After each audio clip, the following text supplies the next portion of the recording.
여러분 반갑습니다. 김덕희입니다. 자, 지금부터 1회차 실기시험 해설 강의 진행하겠습니다. 1번 가보시죠. 이성적, 지시적. 이건 또 처음 나온 문제네요. 이성적, 지시적 특징이 특성유인입니다.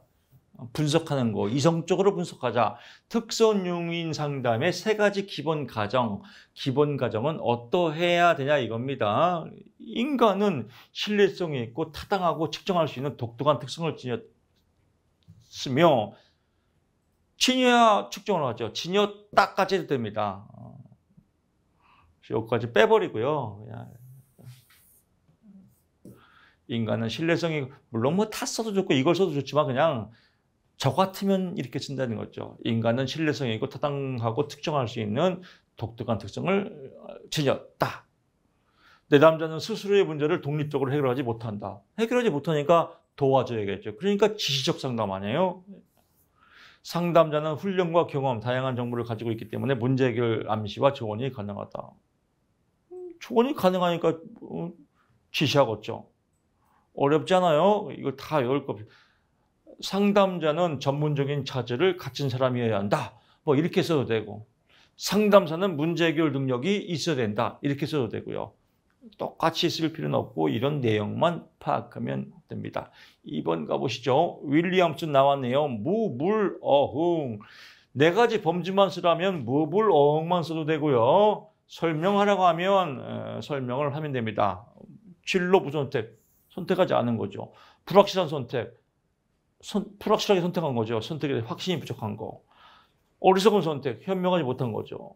흥미와 적성의 불일치, 모순된 선택을 하는 거죠. 뭐 이런 거 갖고 그냥 글씨 쓰면 됩니다. 이건 참고만 하시고요. 3번 갑니다. 이것도 쉽죠. 김 씨는 정리해고로 인해 자신이 무가치적 존재라고 여기고 자살을 시도한다. 정리해고 됐다고 자살 시도하면 뭐 저는 자살 주식 때문에 자살 7번도 시도했는데 정리해고까지 당하면 뭐 정리해고 또 사업 망한 거 직장 또 잘린 거 생각하면 저는 뭐 자살 한 30번 할 것 같아요. 김씨에 대한 앨리스의 ABCD 모델로 설명하셔.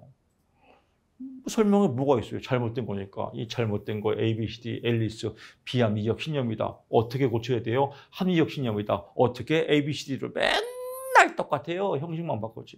에이, 선행 사건 어쩌고 신념체계 이렇게 됐다. 결과는 이래서 또 막 이렇다. 얼마나 글짓기 하기 좋아. 땡 잡는 문제죠. 쉽습니다. 4번 갑니다. 의사 교류 분석, TA죠. TA 교류 분석에서의 제한점 세 가지. 교류 분석, 뭐, 팩이죠. 뭐, 부모자, 어린이자, 뭐, 성인자라고 해서 뭐, AC, 뭐, PC, 이렇게 용어가 복잡해요. 정신과 의사라 전문적인 용어도 많이 쓰고요. 그래서 용어가 어려워서 지적 능력이 낮은 내담자에게는 적용하기가 힘들다. 두 번째, 용어가 추상적인 개념이 많아서 실제 적용하기가 어렵다라고 하고요. 또 주요 개념들은 과학적으로 검증되어 있지 않았다. 그럴 것이다 라고 보는 겁니다. 포인트 잡고요. 5번 갑니다.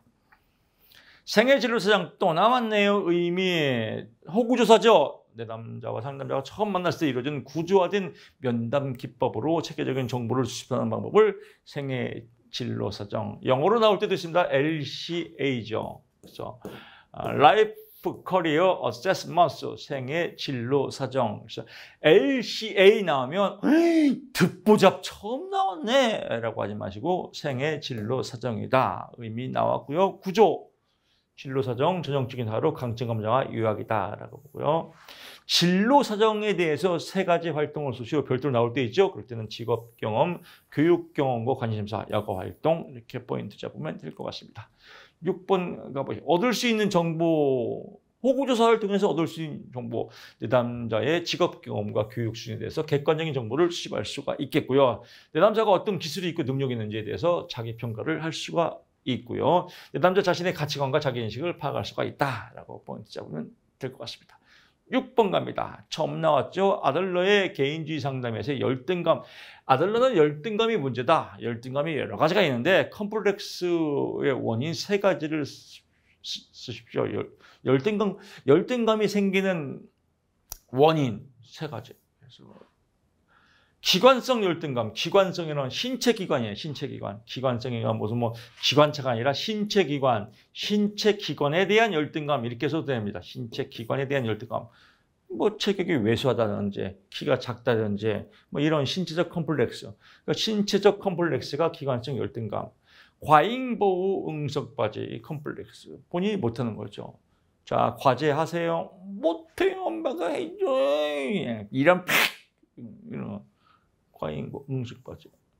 수강시청 실질적으로 사례예요. 수강시청을 못하는 대학생도 있다니까요.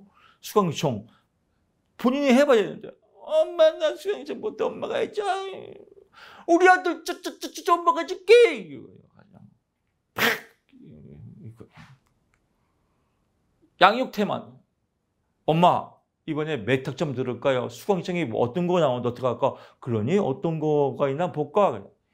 야 이 새끼야 그걸 내가 하니 네가 알아서 해야지.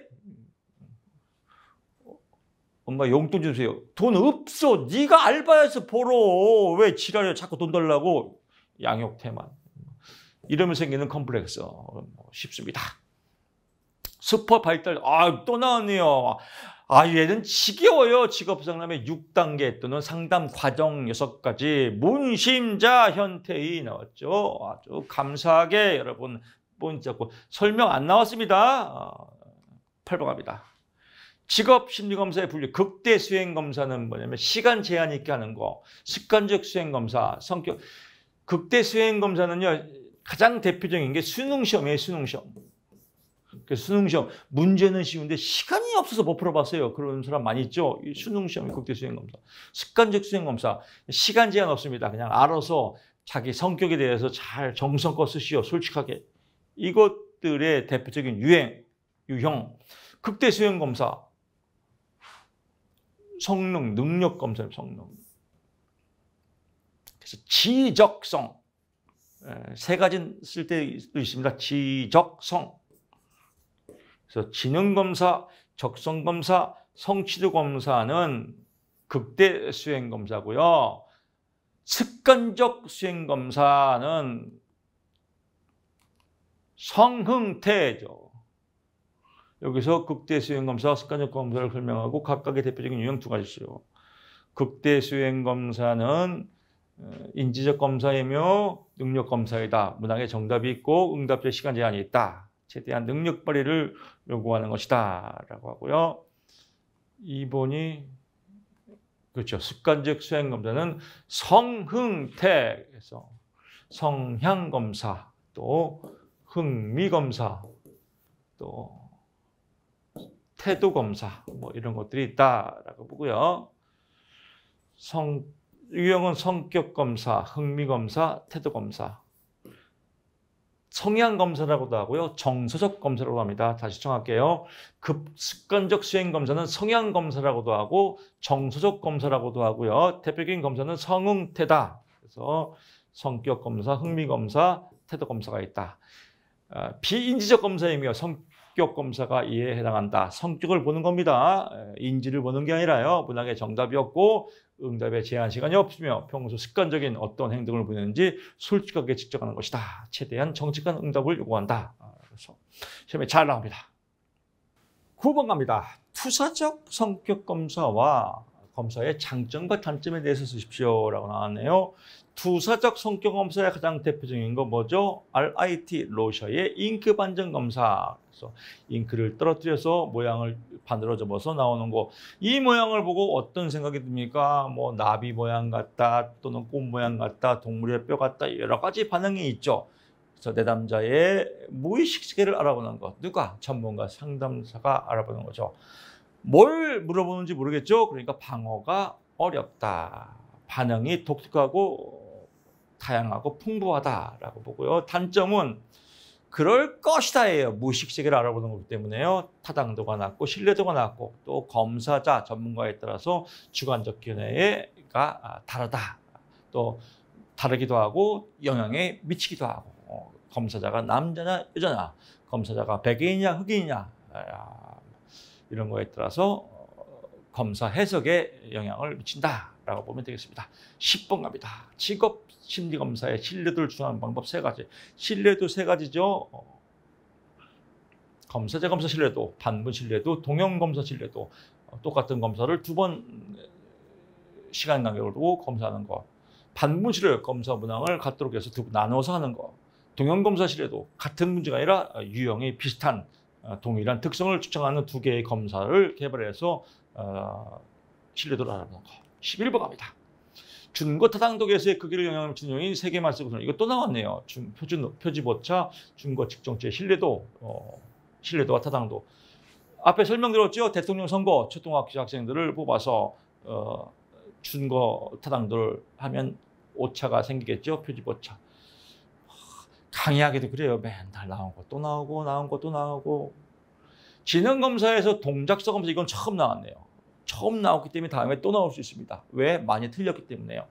지능검사에서 동작성 검사를 포함할 때 장점 3가지. 동작성 검사, 지능검사, 웩실러 지능검사에 언어성 검사와 동작성 검사가 있죠. 언어성 검사, 기술, 어산, 이공, 기본 지식, 숫자 외우기, 어휘력 검사가 있고요. 동작성 검사, 빠차, 토무바, 빠진 곳 찾기, 토막 찾기, 모양 바꾸기, 이런 동작성 검사. 동작을 통해서 알아볼 수 있는 거. 동작을 의외로 못하는 부분이 있어요. 저 같은 경우도 도형 맞히는 걸 잘 못하더라고요. 도형을 거꾸로 뒤집었다가 하는 걸 그러니까 되게 약해요. 그래서 선천적 문제 해결 능력을 알아봅시다. 선천적으로 도형이나 어떤 이런 빠진 거 찾는 거, 즉 퍼즐 같은 거 오면 전 잘 못해요. 근데 퍼즐 기가 막히게 맞춘 사람이 있습니다. 저는 퍼즐 다 헝클어져서 퍼즐 못합니다. 바둑 같은 것도 잘 못해요. 바둑도 보면 스트레스 받습니다. 알까기 좋아합니다. 성격인 것 같아요. 동작성 지능 검사를 해서 비언어적 지능을, 언어로 표현할 수 없는 비언어적 지능을 측정할 수 있다. 어떤 행동을 못하는지, 왼쪽에 있는 부분을 못 맞추는지 이런 걸 알 수 있고요. 동작을 수행함으로써 인한 관찰되는 여러 행동을 동작을 산만하게 한다든지 침착하게 한다든지 너무 강박적으로 한다든지 이런 것들을 알 수 있다. 그래서 이 3가지 꼭 포인트 잡으십시오. 좋은 문제입니다. 또 나올 수 있습니다. 13번 갑니다. 직무분석, 이건 많이 나왔죠. 직무분석의 용도는 목적이죠. 직무분석 용도 외에요. 모집, 선발, 교육 등의 기초 자료를 활용한다. 경력 및 인성관리에 활용한다. 직무 수행 평가에 활용한다. 3가지니까 3가지만 외우면 될 것 같습니다. 14번 갑니다. 한국직업사전의 국가직업정보 착착착 6정숙 13개 다 외울 필요가 있다 없다? 없다. 6개만 나옵니다. 나 항상 그래요.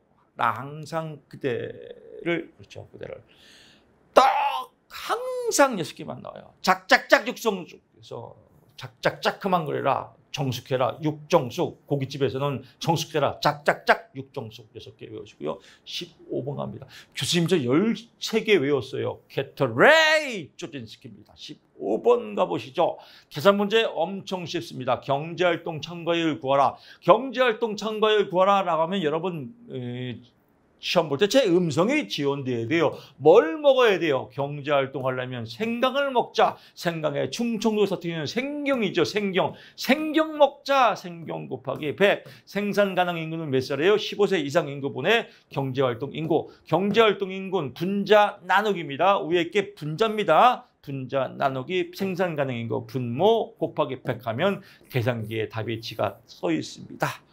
그대로 따지면 됩니다. 경제활동 인구는 15세 인구 빼기 비경제활동이다. 그래서 이거 그대로 대입하면 되고요. 한 번 더 가볼게요. 여러분 이런 문제를 풀 때요. 공식 우리 외웠죠. 1차 때부터. 총인구는 생산 가능 인구가 있고요. 생산 가능 인구는 15세 이상 인구를 의미한다. 생산 가능 인구는 경제활동 인구 더하기 비경제활동 인구다. 경제활동 인구는 실업자 더하기 취업자다. 그래서 여기는 숫자를 그대로 대입만 시켜주면 나옵니다. 나오고요. 경제활동 참가율은 경제활동 인구 나누기 생산 가능 인구 곱하기 100이고요. 실업률은 경실이다. 실업자 수 나누기 경실이죠. 그렇죠. 실업자 나누기 경제활동 곱하기 100이다. 고용률은 고생해서 취한다. 고생취. 생산 가능 취업자 수 나누기 생산 가능 인구 곱하기 100. 그대로 계산기만 누르면 되고요. 여기서 잠깐 강조하지만 항상 1000명자를 꼭 써줘야 된다. 1000명자 안 쓰면 0점 처리된다. 또 곱하기 100이기 때문에 백분율 퍼센테이지를 꼭 써줘야 된다. 확인하시고요. 16번 갑니다. 마찰적 실업과 구조적 실업의 원인과 대책을 설명하시오. 마찰적 실업, 구조적 실업, 비수요 부족 실업이죠. 비수요 부족, 즉 일자리가 없어 생기는 실업이 아닌 것. 비수요 부족의 세 가지, 마찰적, 구조적, 또 하나가 뭐예요? 계절적 실업이 있죠. 그중에서 두 가지, 마찰적 실업은 뭐예요? 정보 부족으로 인해서, 정보의 마찰로 인해서 생기는가. 구조적 실업은 뭐예요? 사양산업이 성장산업으로 이동하면서, 사양산업이 없어지면서 산업이 발달되면서 생기는 실업. 마찰적 실업, 노동시장의 정보 부족으로 인해 생기는 실업으로서 직업정보문 확대, 직업상담사 양성 등이 필요하다. 우리가 직업상담사니까 양성 엄청 해야겠죠. 구조적 실업, 기술 혁신, 산업 구조가 변동을 생기는 실업으로서 산업에 맞춰서 신기술을 가르쳐줘야겠죠. 그래서 교육 훈련 투자와 또 이사 가면 이사비도 보조해줘야겠죠. 이주비 보조 등이 있다. 깔끔하게 4점 맞습니다. 17번으로 가보시죠. 부가급여, 부가급여는 사용자가 근로자에게 지급하는 화폐, 월급, 화폐 이외에도 월급 이외에 월급이라고 하십시오. 화폐보다 월급 이외에 비금전적 보상을 말한다. 예, 뭐 휴가비, 교육훈련비, 퇴직금, 또 육아휴직비, 뭐 사택보조, 뭐 이런 것들이 부가급여죠. 이 부가급여 월급 100만 원 플러스 부가급여 준다. 사용자가 좋아하는 거, 근로자의 사기가 올라가겠죠. 기업의 충성도가 올라가겠죠. 근로자가 장기 근속하겠죠. 근로자가 부가급여 좋아하는 거, 부가급여는 조세상 혜택이 있다. 부가급여는 여기는 옛날에 갑근세죠. 근로소득세를 안 떼니까요. 세금의 혜택이 있고요. 또 대량 구매로 인해서 할인 혜택으로 근로자에게 이익이 될 수 있다라고 하고요. 사용자가 좋아하는 것도 있죠. 여러 가지 있습니다. 그래서 사용자도 마찬가지요. 예, 부가급여에는 세금이 안 매기니까 조세 부담감이 줄어든다. 이런 것도 있겠죠. 18번 갑니다. 내부 노동시장의 형성 요인 세 가지. 내부 노동시장, 끼리끼리 시장, 찌찌뽕 시장, 영화 내부자들 끼리끼리 모여서 내부 시장. 끼리끼리 들어가려면 뭐가 있어야 돼요? 기술력이 있어야죠. 그래서 기업의 고유한 숙련의 특수성, 기술력이 있어야 된다. 또 이 기술력을 시스템을 전달할 수 있는 현장 훈련이 가능해야 되고요. 또 고유한 기업 고유의 문화와 관습이 있어야 된다. 그래서 숙련의 특수성, 현장 훈련, 관습이 있어야 된다라고 보면 되겠습니다. 자, 이렇게 해서 또 속전속결로 아주 알맹이만 핵심 포인트만 찌찌뽕 강의 마치겠습니다. 강의했습니다. 여러분들 실기 강의 들어보니까 이거 진짜 나온 거 또 나오고 공부하고 또 나오고 좀 이렇게 지겹네. 맨날 똑같은 거 공부하니까 이런 생각도 좀 들 겁니다. 어렵지 않습니다. 실기가 실기보다 더 습니다. 여러분들 합격을 응원하면서 저는 다음 시간에 찾아뵙겠습니다. 고맙습니다.